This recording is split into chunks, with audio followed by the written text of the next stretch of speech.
Well, thanks for listening today to Heart. Bill Brown. I'm Bill Brown.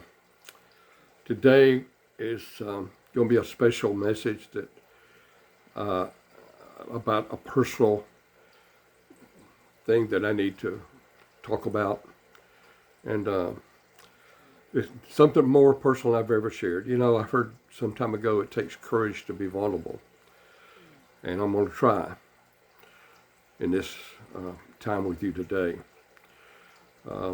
I shared just recently one of my podcasts about James chapter 1 and how to have pure joy when you go through trials and tribulations. And I had a lot of comments on that one a few months ago. And I've gone through a trial. This hurt very deeply, but I'm going through it. But because of many friends and encouragement,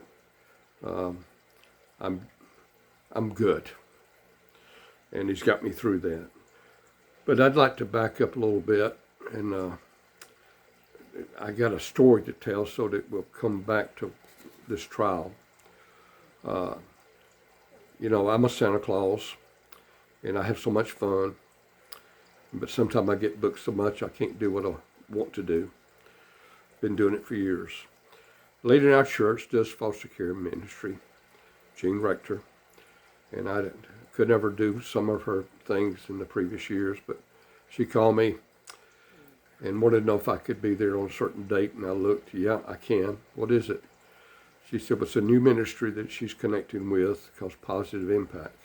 I never heard of it, didn't know anything about it. Well, our church really got involved, and we put a party on for these out of foster care young people, 17, 18 to 21, whatever. And there was about 30 of them there in a little gathering of gifts and decorations and food and gifts and pictures with me if they wanted them. And it was fun. It was moving. It was, I really got something out of it. But then Brandon is our MC, and he's such a great communicator of things and knows how to share God's love. And he shared a little bit, and then all of a sudden he just said, okay, Santa wants to say a few words. I didn't know about this, so here I go. And I don't remember what I said. But I talked about Christmas, I think, and the meaning of it. But something happened in that room that day, and I don't know if, I think a few people felt it, but mainly I felt something. God got a hold of my heart there about what we were doing there, and those young people. And it didn't go away. And then God pressed me, and I talked to Tammy, the founder of Positive Impact, and talked to Jean. I feel that our church should be more directly involved with addressing this need. And maybe someone in our church would have a home or step forward and be a home parent. That's what Tammy has. She has 5 or 6 homes that she houses with like a family. And they get to learn life skills, how to do an interview for a job, how to get their GED if they don't, get a driver's license, how to save money, how to be respectful, and find out what their gifts are, and it's purpose. So it's just a beautiful thing. But so in a way, back up to my drama, my trial that I was having. It went on for quite a while. And I would wake up in the night, couldn't sleep, and God spoke to me at 3 in the morning. You know, that's when He does speak. I heard at 3 in the morning. Now, it's not audible. It's much louder than that when He speaks in your heart and mind. And He doesn't say a lot of words. He said, call Tammy. Call Tammy, the founder of Positive Impact. I hadn't talked to her in I don't know how long. So I called Jean. I think she would be welcome to hear from you. So I got a hold of her, and She was so sweet. And I said, is there any way we can get together and just talk? I got some things I need to share. So we met out close to her home in Grayson at a Starbucks for 2 hours. And I want to tell you, her heart for children, young people, and her compassion and her passion will move you. It's just incredible what she does. She has quite a ministry, and there's so many factors of it. But toward the end of the conversation, I just talked to her. I said, what's the possibilities of me having a home that I could be a house parent? I think that's what they call it. To help the young people address their issues and have a meal together and learn to get to know each other and help them in life with questions and just love on them. And she said, that would be wonderful. She was so encouraging. But there's so many variables to it. The only way it would probably work in the whole realm of her organization and our church is for me to rent a home myself. And then she might be able to do something, but there's a lot of variables. So that's my burden now. So it's to get involved. You know, if something's not done with these young people, most of them end up in trouble, in jail, or the girls end up in sex trafficking. So the consequences in Georgia, there's over 700 a year on average that get graduated out of foster care out into real life. There's a few opportunities for them sometime, but not many. So Tammy's organization is the only shelter in Gwinnett County that does something for these young people. So, and there's so many factors involved. Well, what I want to look at now is what the church should be doing. If you go to James 1:27, it talks about what the church should be caring for. Pure religion is caring for the orphans and widows, and that's what we should be doing. That's one of the things that it's done, but sometimes not done well. And in Psalm 82:3, it says, defend the poor and fatherless. Do justice to the afflicted and needy. And in Isaiah 1, it says, learn to do right, seek justice, defend the oppressed. Take up the cause of the fatherless and plead the case of the widow. I think many churches never take heed to these commands. And the need is so local, and it's a mission field. And we should be doing something to address those needs. That's my burden. The vision here is to help these young people find a purpose in life.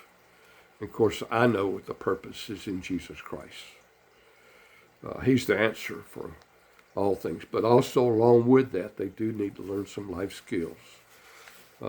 There's many elements they hadn't learned well. But the main thing is to learn what Jesus' love is really all about. So, my heart, through this trial I've been going through, I've been encouraged by several people and several messages I've heard. Sometimes when you go through the mess of life and you made bad choices, or you're double-minded in your faith and you don't feel worthy. And so I've read Psalm 139. Somebody was speaking on it, and you need to read that chapter. It'll do something to you. David's view on the sovereignty of God. Before I was born, you knew me. So God knows all this stuff that we've messed up, but he'll even take our mess and use us for his glory if we'll just step toward him. Years ago, I had a verse that came to me. Psalm 71:18, David's prayer. Lord, now that I'm old and gray, don't forsake me. Let me proclaim your power and mighty works to the next generation. I claim that verse. And here it comes back again for young people. For there, I've seen God's power at work. I'm a witness to people that has been healed, been saved, and been changed their lives. I've seen it happen. But I don't have all the answers to what I'm going to attempt to do. There's so many variables to what I need to be doing here. I'm really starting over in so many ways of my life. But God, years ago, gave me a prayer that somebody gave me, and I spoke on it so many times. I think I got a podcast on it. Just think about these words. It's a prayer. God, give me the faith to believe, the vision to see, and the courage to do. Well, I got to have all three of these going on right there. But I need you. I need a team to help me through this. I need you to help me and pray for me. I covet your prayers. I need your encouragement. Sometimes I know this is not going to be easy.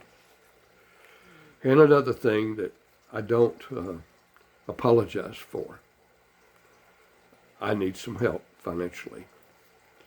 I can't go out and rent a home with my present income. Home rental today is out of sight. Now, I'm not sure how it's all going to work, but I need help. There's several verses that I wish you'd take a look at in reference to this. And give and it shall be given to you, pressed down, shaken over, you'll receive more than you ever gave. And then in Psalms in Proverbs 3 it talks about withhold not good to him it is due when it's in your power of your hand to do it. Everybody has more ability to give than they should. They do. I need help. I've been trying to dwell on how to do this with friends in my church and outside, and how to make this appeal, and how to communicate my heart. And this morning, God said, just put it on your podcast, and here I'm doing what God said to do. I hope you receive this well. I love Jesus, and he loves you, and he loves these young people. I'm even visualizing the home and the young man that will be coming to this home, and what will happen then. I'm not sure how many, according to the home. That's all the variables. So what I'd like you to do is reach out to me, please, billbrown161@gmail.com, and just let me know that you are on board with me. I've got several people that are committed already. I'm going to give you my phone number. Probably don't supposed to do this, but I'm going to do it. 770-912-3051. Well, thank you for listening. And God bless you. There's a need out here. I pray that we would do what's right and what would glorify God in all we do. And I just give him the praise for this opportunity. Thank you for listening. God bless you till next time. Amen.